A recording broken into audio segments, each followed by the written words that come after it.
Every day, someone, somewhere, is praying for the outpouring of the Holy Spirit.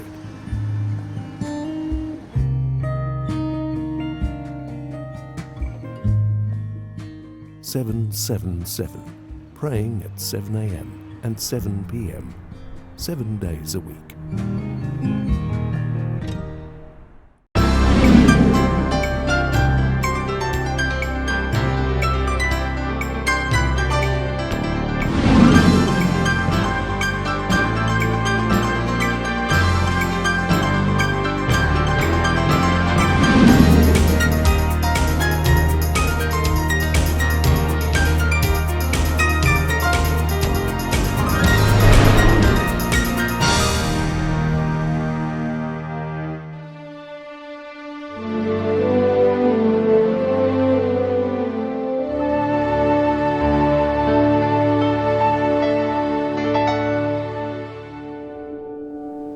Karaniwan sa mga sanhi ng kamatayan ngayon ay may kinalaman sa stress. Halos wala na yata sa bokabularyo ng mga tao salitang pahinga. Tila ang pinakapahinga na lamang yata na inaasahan ng mga tao ngayon ay ang pagkabalda o ang biglaang kamatayan. Ang gabi ginagawa ng umaga at halos wala ng panahon sa mas mahalagang bagay. Yun bang tungkol sa pamilya o tungkol sa Diyos? Ano nga ba ang sinasabi ng ating Panginoong Hesus tungkol sa pamamahinga? Sama-sama po nating pag-aralan ang mga bagay ng may kinalaman sa pamamahingang yan dito sa programang What Jesus Believes. Ito po muli si Pastor Brian Tolentino. Bumabati po sa inyo at kasama po natin na pag-aaralan ng paksang Panginoon ng Sabat ay walang iba kundi ang Ayas Church Pastor, Pastor Gatos. Maligayang pagbati ko, Pastor. Maraming salamat, Pastor Brian. Kumusta po kayo, mga kaibigan? Naway sumainyo ang kapayapaan at patuloy na paggabay ng Diyos samantalang kayo po ay sumusubaybay sa programang ito ng What Jesus Believes. At naway magkaroon kayo ng tamang kaisipan at paraan ng paniniwala kung ano ang paniniwala ng ating Panginoon Jesus. Ayan, tungkol po sa paniniwala ng Panginoon Jesus, Pastor, bago po tayo magpasimula, tayo po ay mananalangin para maintindihan po natin ito. Dakila po namin Diyos na siyang Panginoon ng pagpapahinga, Panginoon din ng Sabbath. Sa pagkakataong ito, nais po namin pag-aralan, Panginoon, ang may kinalaman sa inyo pong paniniwala. Tulungan niyo po kami, padala niyo po kami, Panginoon, ng karunungan, ng langit at ng banal na Espiritu sa pangalan ng Panginoon Jesus. Amen. Pastor, may tanong po ako.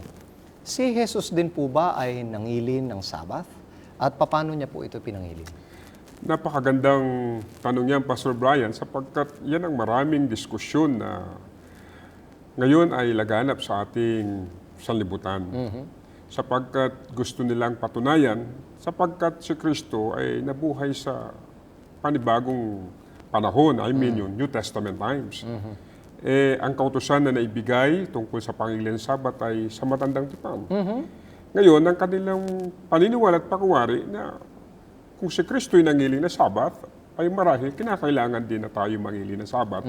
At kung meron kang mababasa na si Kristo'y sa bagong tipan ay nangiling na Sabat, dapat ang mga Kristiyano ay mangingilin din ng araw ng Sabat. Meron po ba, Pastor, na mababasa tayo? At dito ay meron tayong mababasa sa aklat ng Lucas, Kapitulo 4, ang talatay 31. Ganito ang sinasabi ng Biblia. At siya'y bumaba sa Capernaum na isang bayang ng Galilea. At sila'y tinuruan niya sa araw ng Sabat. So, nagtuturo pala, Pastor, ang Panginoon sa araw ng Sabat. So, si Kristo natagpuan hindi sa anumang lugar. Pag Sabado. Pag Sabado. At natagpuan siya sa araw ng Sabado na nagtuturo. Hindi yung kung ano ang ibang ginagawa niya, kundi sa araw ng Sabat, siya ay nagtuturo. Ano pa po ba ang kanyang ginagawa, At Pastor? meron pa dito sa Lucas 6, ang talatay 6. At nangyari ng ibang Sabat na siya'y pumasok sa sinagoga at nagturo. So, pumasok siya, nagturo sa sinagoga. At meron pang isa na napakahalagang pansinin ng ating mga Pastor, taga-subaybay. bago nyo basahin yun, baka naman pumasok lang, nagturo lang, hindi naman talaga siya nangilin. Kumbaga, hindi niya naman ugali ito. ito hong susunod na talata ay mas bibigyan tayo ng maliwanag na sagot hinggil sa iyong katanungan, Pastor Brian. Sa Lucas Kapitulo 4, ang talata 16, ganito ang sinasabi. At siya, napa Nazaret, na kanyang kaniyang nilakhan at ayon sa kanyang kaugalian, siya'y pumasok sa sinagoga ng araw ng Sabat at nagtindig upang bumasa. Ano pong ibig sabihin ng ayon sa kanyang nakaugalian, Pastor? Ibig sabihin, naging bahagi ng buhay, pananampalataya at pagkakilala sa turo at aral ng Diyos na kanyang naging kasanayan sa kanyang buhay. So, ito pala ang lifestyle ng Panginoon Kristo. Hindi lamang isang beses, dalawang beses. At samantalang siya'y lumalaki at gampanan niya ang kanyang ministeryo, dito naging bahagi na ng kanyang buhay na pumapasok sa sinagoga. Hindi lamang basta pumapasok, kundi doon sa talata, nagtuturo, bumabasa. Pastor, kasi di po ba ang Panginoon ay Hudyo? Kaya siguro niya ginagawa ito kasi Hudyo siya. Di po ba ang pangingili ng Sabat, sabi ng mga tao, yan para sa mga Hudyo lamang yan. At ang sabi ng iba, sa panibagong panahon natin ngayon, lalong-lalo na yung sinasabing katagang sa panahon ng Kristyanismo, hindi na naangkop ang pangingili ng araw ng Sabat. Bakit nga po ba pinangili ni Kristo ang araw ng Sabat, Pastor? Dito po sa Marcos, Kapitulo 2, ang talatay 28 hanggang 27 hanggang 28, Pastor Brian. Babasahin ko po, Pastor. Okay. At sinabi niya sa kanila, ginawa ang Sabat dahil sa tao, at di ang tao dahil sa Sabat, kaya't ang anak ng tao ay Panginoon din naman ng Sabat. Ano po ibig sabihin nito, Pastor? Ibig sabihin may pinatutungkulan yung bagay na nilikha ng Diyos.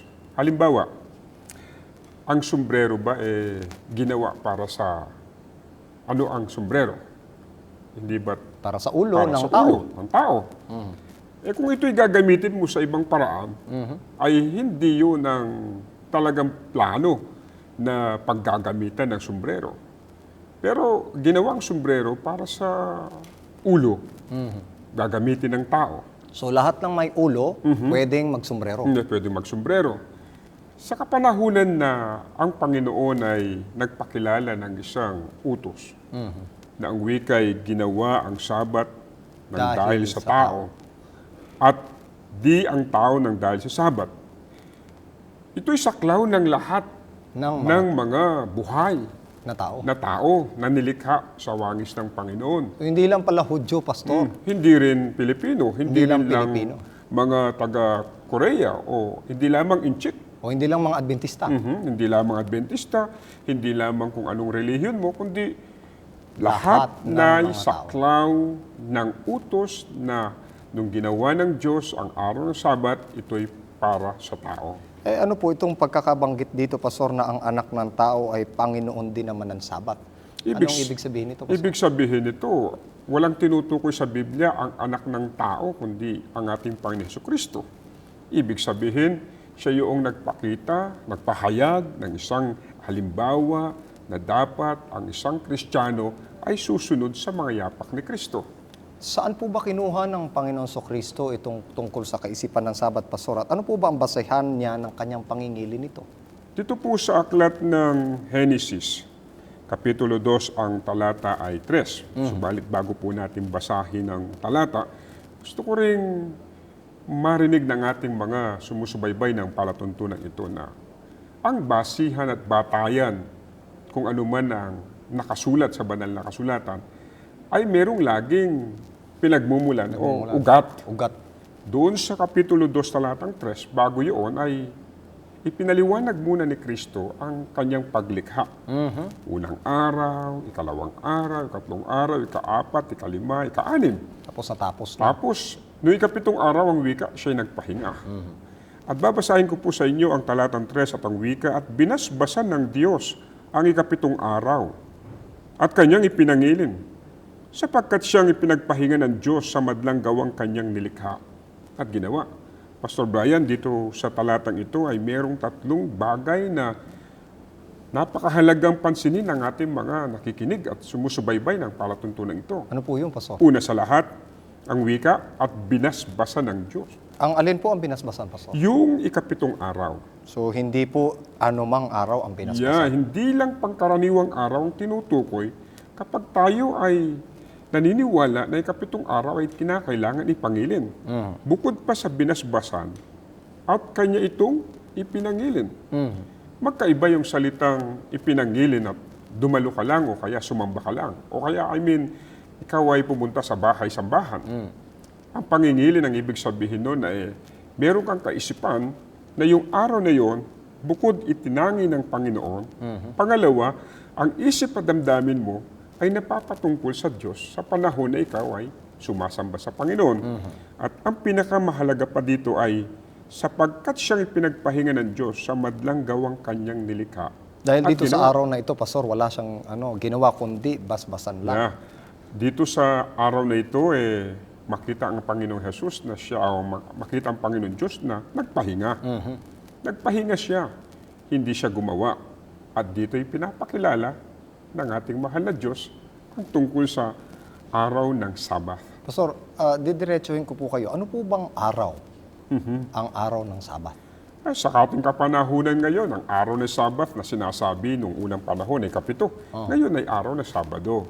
Saan po ba ito mababasa natin, Pastor? Ito ay magbibilang ka mula sa unang araw, ikalawang araw na merong pangalan na sa ating kapanahunan, Linggo, Lunes, Martes, Miyerkules, Huwebes, Biyernes, at ang kapitong araw yung Sabado. Ayon At po dito, ayon sa Sa kalendaryo, Pastor, nakikita rin din po yan. Po. may nakikita, subalit dahilan sa ito ay isang bagay na marami ang mga nagsasabi na lipas na, pati kalendaryo pinalitan na. At atin din ipaglilingkod dyan sa mga sumusubaybay ng ating programa kung bakit ang karaniwang pananambahan ngayon ay ginagawang Linggo o kaya Biyernes, dahilan sa mga pangyayari sa kasaysayan ng ating mundo.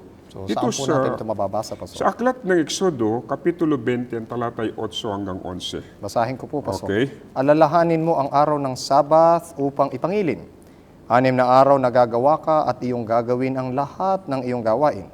Ngunit ang ikapitong araw ay Sabat sa Panginoon mong Diyos. Sa araw niyan ay huwag kang gagawa ng anumang gawa, sapagkat sa 6 na araw ay ginawa ng Panginoon ang langit at lupa, ang dagat at lahat ng nangaroon, at nagpahinga sa ikapitong araw, na anupat pinagpala ng Panginoon ang araw ng Sabat at pinakabanal. Makikita mo dito, kapatid na Brian, na merong ibinukod tanging araw.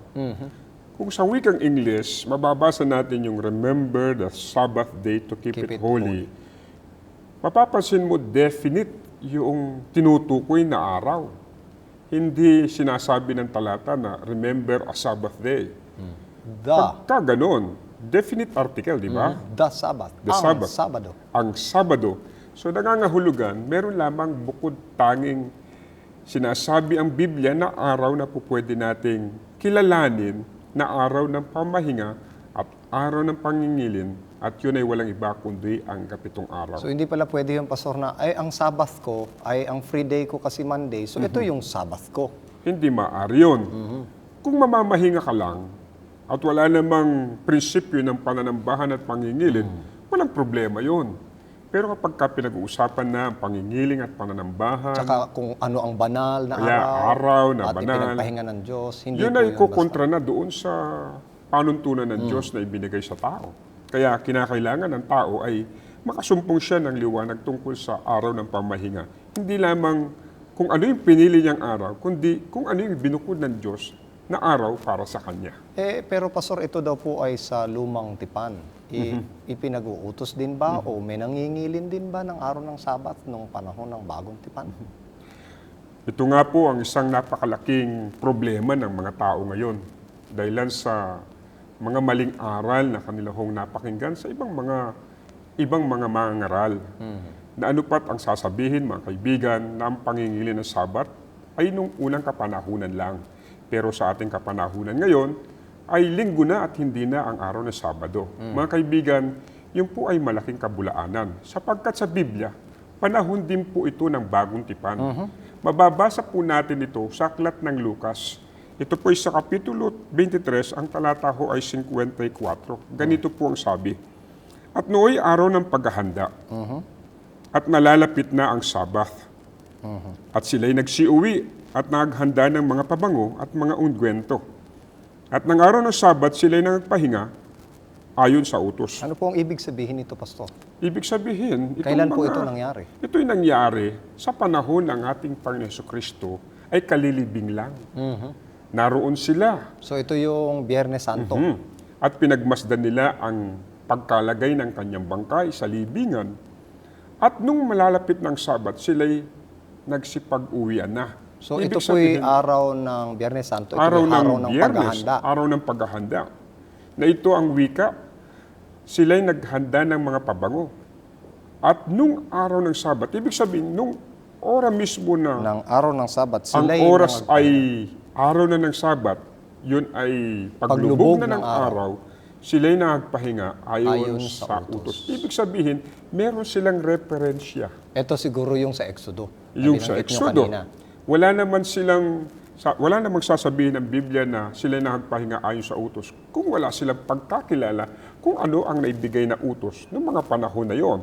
Pero itong mga babaeng ito, Pastor, mga Kristiyano ito. Mga tagasunod ng ating Panginoon sa Kristo. Tagasunod. Pero sumusunod pa rin sa utos Sa utos ng ating mahal na Diyos. mahal na Diyos. Sapagkat pagkakilanlan nila na yung mga sinaunang mga tao na dinatnan ng pabalita ng kaligtasan at yung mga sumunod pa ng mga panahon na yon ay mga nangingiling talaga ng araw sa Sabat. Paano ho natin natitiyak, Pastor, na ikapitong araw yung kanilang ipinangiling? o Ipinangingiling. pinagpahinga? Dito po kasi sa talatang ito ay mababasa na po natin 24, no, Pastor? 24 ang talatay 1. Tatapwat ng unang araw ng sanglinggo, pagka umagang-umaga, ay nagsiparoon sila sa libingan Ito na po yung pagkabuhay na mag-uli ng Panginoon. ng Ano po? Panginoon.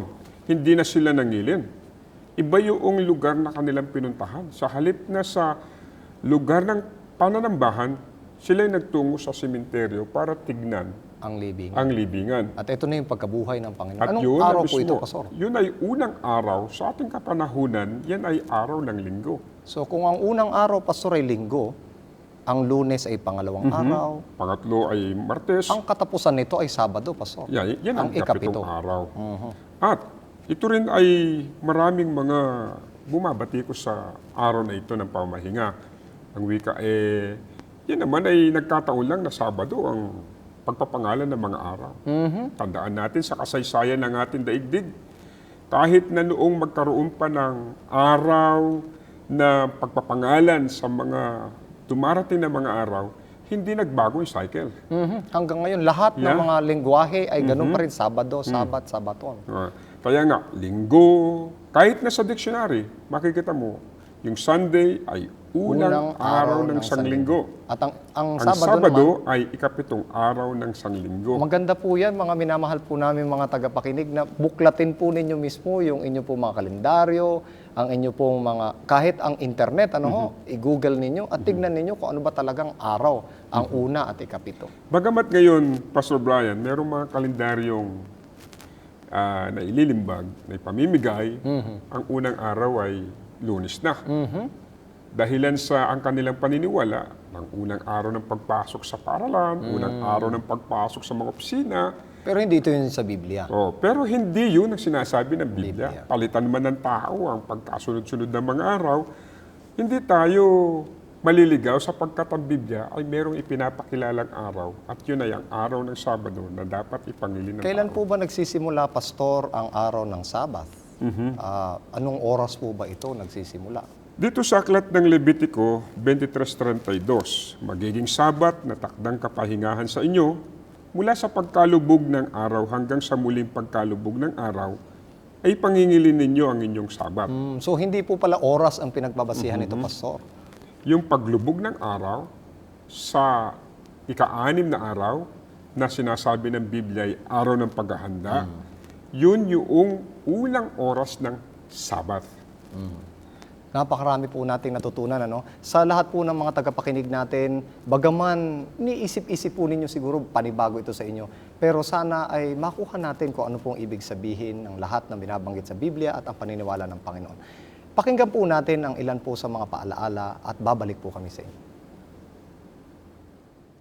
Thank you for gathering Mahalaga ang araw ng Sabat dahil tayo ay binigyan ng pare-parehas na panahon sa buong isang linggo. Mayroon tayong 7 araw. Subalit, bukod tangi ang araw ng Sabat ay yun ang araw para sa Panginoon. Kung mayroon man tayong dapat na araw na ipangilin, ito ay ang araw ng Sabat at dapat naandun tayo nasa church tayo para ibalik ang papuri at pasasalamat sa ating Panginoon. Actually, ako ay dating naglilingkod din na iba ding Sabat ang aking pinapangilin dati dahil ako ay isang sakristan dati. Subalit, nung malaman ko ang katotohanan about sa Sabat na ito at aking pong pinag-aralan ang banal na salita ng Diyos, ay aking natuklasan na ito ang bukod tanging araw na dapat nating pasalamatan ang Panginoon at dapat tayo ay nasa church, magpasalamat sa lahat ng blessing na ating natanggap sa ating Panginoon. Maraming blessing tulad ng sabihin natin, kahit sa pang-araw-araw natin, simpleng buhay, maraming na ibibigay. Hindi, dati parang baliwala lang kapag ang ibang araw parang lahat okay lang. Subalit, mas okay pala kapag mayroon tayong tunay na kapahingahan sa araw ng Sabat. Kinakailangan mayroon tayong pagpapahinga at lahat ng bagay ay ilinalaan natin o ibinibigay natin sa Panginoon. Para po sa akin, ang Sabado ay isang personal commitment na kung saan hindi lang tinuro sa akin ng mga magulang, kung hindi ito po ay personal na dapat kong ipangilin itong araw na Sabado. Ang isa po doon ay yung hindi lang po yung rest kasi for the whole week we are teaching, so exhausted, but we are so happy that there's a Sabbath day we're going to go together, especially with my family. Ayan, maligayang pagbabalik po sa lahat po ng ating pong tagapakinig. Kanina pinag-usapan po natin na si Kristo mismo ay nangilin ng araw ng Sabath at ang araw ng Sabath ayon sa ating pag-aaral ay ang ikapitong araw. At ito ay magsisimula sa paglubog hanggang sa paglubog mula sa Friday night at paglubog ng Saturday night. Ngayon naman, Pastor, gusto ko pong itanong sa inyo, paano po ba natin ipangingilin? Ano po ba ang sinasabi ng Biblia tungkol sa pangingilin ng araw ng Sabath? Pastor Bry, dito sa aklat ng Levitico ay merong naitala sa Kabanatang 23 ang talatay 3. Sige 6 na araw na gagawa, datapwat sa ikapitong araw ay Sabat na takdang kapahingahan, siyang banal na pagpupulong. So, hindi lang basta pagpupulong po, Pastor, banal. Ano pong ginagawa dito sa banal na pagpupulong na ito? Ang ibig sabihin, ikaw ay tutungo sa bahay-sambahan, makikisama ka doon sa mga sumasamba, na ano pat ang iyong pag-uukulan ng pansin ay ang kung papaano ka makakapagbigay ng kapurihan sa ating mahal na Diyos, katulad ng pag-awit, pagbuklat ng banal na kasulatan, pagsubaybay sa sino mang tagapagsalita, pastor man yan o laiko, sa isang simbahan, ay ganun mong ipangingilin ayon dito sa banal na kasulatan. So, hindi po pala, Pastor, yung pupunta ka lang ng isang oras sa simbahan, maya-maya pupunta ka sa mall, tapos mamamalengke ka, tapos pupunta ka sa kung ano. Hindi po pala ganito, Pastor. Yan ang karaniwang ginagawa ng mga tao ngayon na pagkatapos nilang umattend ng isang pagpupulong na humigit sa isang oras, pagkatapos noon, malaya na sila kung anong gusto nilang gawin sa maghapon. So, hindi po nila napapanatili, Pastor, yung kabanalan, Yung kabanalan ng araw. Pag pinag-uusapan yung araw, ibig sabihin 24 oras na itutuon mo ang pansin mo sa pananambahan sa ating mahal na Diyos. Saan man daw ka pumaroon. Halimbawa, paglabas mo ng kapilya o ng bahay-sambahan, ikaw ay uuwi sa iyong tahanan. Yun ay isang lugar na hindi nakatulad nung sa bahay-sambahan. Pero, pananatilihin mo pa rin ang pakikipagsangguni sa Panginoon sapagkat yun ay araw na banal. So, ibig sabihin, pag umuwi ka, hindi ka magtatrabaho, hindi ka maglalaba, hindi ka maglilinis ng bahay. Yan, Pastor, marami nagtatanong sa akin, pag Sabado daw, wag kang gagawa ng anumang gawa. Ibig bang sabihin nito, Pastor, ano ba sinuturo ng Panginoon tungkol dito? Wala na ba talagang gagawin? Si Kristo nga, nagpagaling Hindi lang nagpagaling, kundi nagtrabaho nung kanyang alisin ng isang tupa. Ibig sabihin, yung paglalarawan niya, nung ikinuwento niya, alisin ng isang tupa sa bangin na maaari mailagay sa panganib yung tupang yun. Ito sabi ng Panginoon, gaano pa nga ang isang tao na may halagas kaysa sa isang tupa, kaya't matuwid na gumawa ng mabuti sa araw ng Sabat. Pagka pinag-uusapan ay mabuting bagay sa araw ng Sabat, yun ay kapahintulutan ng Diyos sapagkat dito man ay tiniligsa ng mga ibang mga tao sa Kristo sa paggawa na niya mabuti sa araw ng Sabat. Subalit, ganun pa rin ang kanyang mga sinasabi sa kanila. Sabi nila, Pastor, mabuti naman ho yung magtrabaho, at least may maipapakain mo ako sa aking mga... Ano po ba sinasabi ng Biblia tungkol sa ganon? Magkaiba kasi yung bagay na merong intentional na pansarili kaysa doon sa pangyayaring kinakailangan sagipin mo ang buhay ng isang tao, ng isang hayop. Ganito po kasi ang sinasabi sa aklat ng Isaias 58, ang talatay 13 hanggang 14. Kung iyong iurong ang iyong paa sa Sabat, sa paggawa ng iyong kalayawan sa aking banal na kaarawan, at iyong tawagin ang Sabat na kaluguran, at ang banal ng Panginoon na marangal, at iyong pararangalan na hindi ka lalakad sa iyong mga sariling lakad, nihahanap ng iyong sariling kalayawan, ni magsasalita ng iyong mga sariling salita, kung magkagayoy, malulugod ka sa Panginoon. So, ibig sabihin, Pastor, hindi sariling mga lakad, sariling... Pag kasi nagtrabaho ka sa araw ng Sabat, Pastor Bray, yun ay intentional mo nang ginagawa. Sa'yo yun, hindi yun Pansarili para yun. sa Diyos. Pero yung tawagin ka, may emergency, magdadrive ka, may bibilin ka para sa kapakanan ng buhay ng isang tao, hindi po yun minamasama ng banal na kasulatan. At hindi po yun ang itinuturo ng Panginoon. Pastor, hanggang kailan po ba natin ipangingilin ng araw ng Sabat na ito? Ang sabi nila, noong pa yan sa mga Hudyo, ngayon hindi na. Hanggang kailan po ba ipangingilin ng Sabat? Pagdating ba sa langit, ipangingilin pa rin ba natin Pastor ito? Bray, bago ko sagutin yun kasi yun mga turo ng tao, mahirap na minsan maging pamantayan nila. Pero ang Panginoon ay nagtuturo siya ng isang bagay na pagka buhay ang pinag-usapan na kailangan sagipin natin. Hindi tinuturo ng Panginoon yung pagkabuhay ang sinasagip, pabayaan na lang natin kasi paggawa yun Kaya wag natin bibigyan ng katuwiran sa sarili natin pagkaunawa, kung hindi yung katuwiran ni Kristo ang siyang ating ididiin yung gusto sa ating natin. pagsunod sa Kanya. At dito ang wika sa aklat ng Isaias 66, 22 hanggang 23, sapagkat kung paano ang mga bagong langit at ang bagong lupa na aking lilikhain ay mananatili sa harap ko, sabi ng Panginoon. Gayon, mananatili ang iyong lahi at ang iyong pangalan at mangyayari na mula sa bagong buwan hanggang sa panibago at mula sa isang Sabat hanggang sa panibago, paroroon ang lahat ng tao upang sumamba sa harap ko, sabi ng Panginoon. Kahit sa bagong langit, At ang bagong bagong lupa, lupa. pala, Pastor, isasamba ang mga tao sa harap ng Diyos. Kaya sa panahon na tayo ay dadalhin na ng Panginoon sa langit at babaguhin na niya ang sanlibutan at tayo mamamalagi sa bagong langit at bagong lupa, ang mga anak ng Diyos ay mananatili pa rin sa pagtupad at sa pangingilin ng araw na binanal ng Panginoon. Pastor, sa mga huling sandali po ng ating pong programa, ano po ang maipapayo ninyo sa ating pong mga tagapakinig? Mga kaibigan na sumusubaybay po ng palatuntunan ito, ito po ang sinasabi ng aklat ng Isaiah 56 ang talatay 2. Mapalad ang taong gumagawa nito at ang anak ng tao na nangahawak dito, na nangingilin ng Sabat upang huwag lapastanganin at nag-iingat ng kanyang kamay sa paggawa ng anumang kasamaan. Mga kaibigan, ang itinuro ng ating Panginoon Hesus, na siyang paniniwala din niya na mangilin tayo sa araw ng Sabat, ay para na rin sa ating kapakanan. Na sa buong isang linggo na tayo pagod, napakaganda po na muling ma-recharge ang ating mga kabuhayan espiritual upang sa panibagong linggo ay meron tayong bagay na paghuhugutan ng ating lakas at ng lakas ng ating pananampalataya. Nawa, mga kaibigan, kayo po'y pinagpala muli sa ating muling episode ng What Jesus Believes. At ito pong paksang ito naway magbigay ng inspirasyon sa inyo upang tayo pong lahat ay lalong mapalapit sa ating mahal na Diyos. Bago po tayo manalangin, pakinggan po natin ang ilang paalala sa pamamagitan ng mga awiting ito.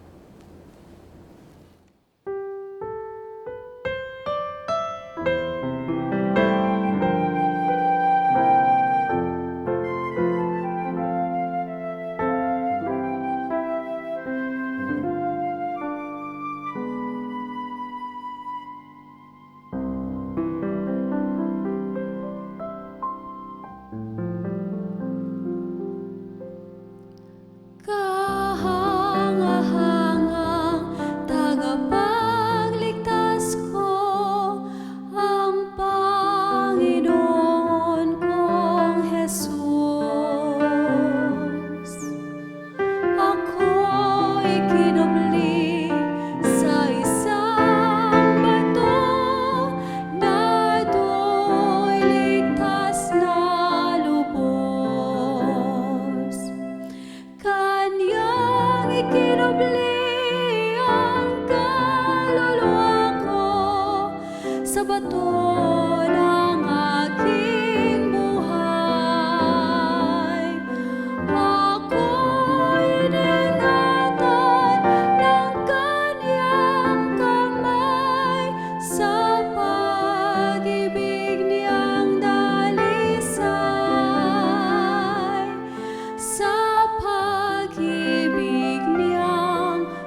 Ayan, maraming salamat po sa napakagandang awiting ating narinig. Sa pagtatapos po ng ating programa, hilingan po natin si Pastor na manalangin para sa bawat isa sa atin. Tayo po'y manalangin.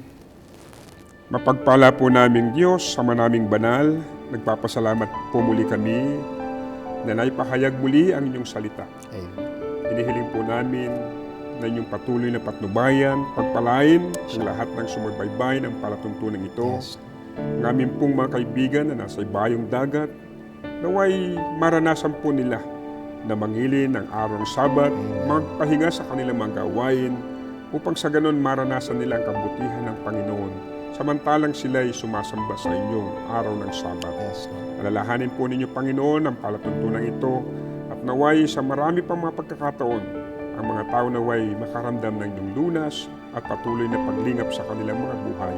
Ito pong aming dalangin sa pangalan po ng aming Panginoon Jesus. Amen.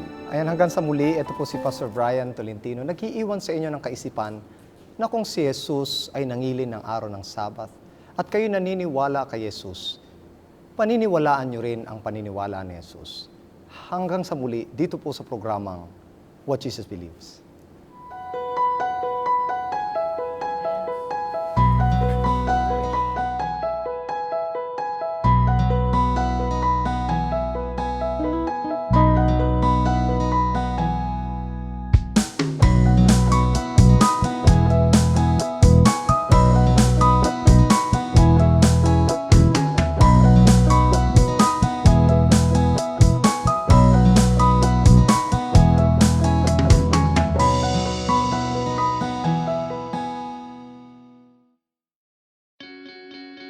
We are people, and we love to get connected.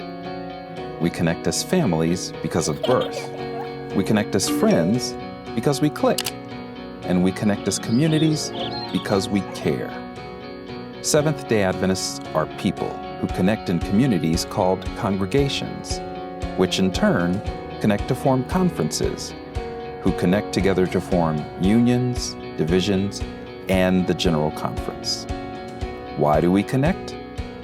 It starts with a connection to the Creator, who invites us on a spiritual journey. When we journey together, we can help each other along the way. This journey is a journey of a lifetime, and as we learn and grow, life becomes filled with meaning and purpose. Our greatest joy is in helping others along the way. Wherever you are on your journey, we believe that we have something to offer that can make your life more whole. So the next time you see a Seventh-day Adventist, remember, you're not looking at someone who stands alone. They are connected to a world church that has 18 million members, gathered in 13 divisions, comprised of 122 unions, formed by 600 conferences, serving in 140,000 congregations in 208 countries, who worship in 924 languages, and they all want to connect with you.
Welcome to IS Graduate School and Seminary. Operated directly by the General Conference, offers master's and doctoral programs, theology, business, and education, a master's of public health. Join the students on this beautiful tropical campus right in the Philippines.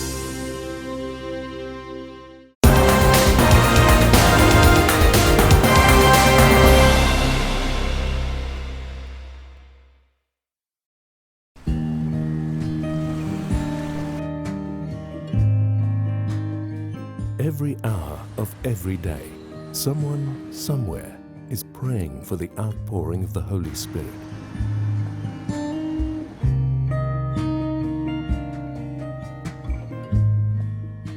"777", praying at 7 a.m. and 7 p.m., 7 days a week.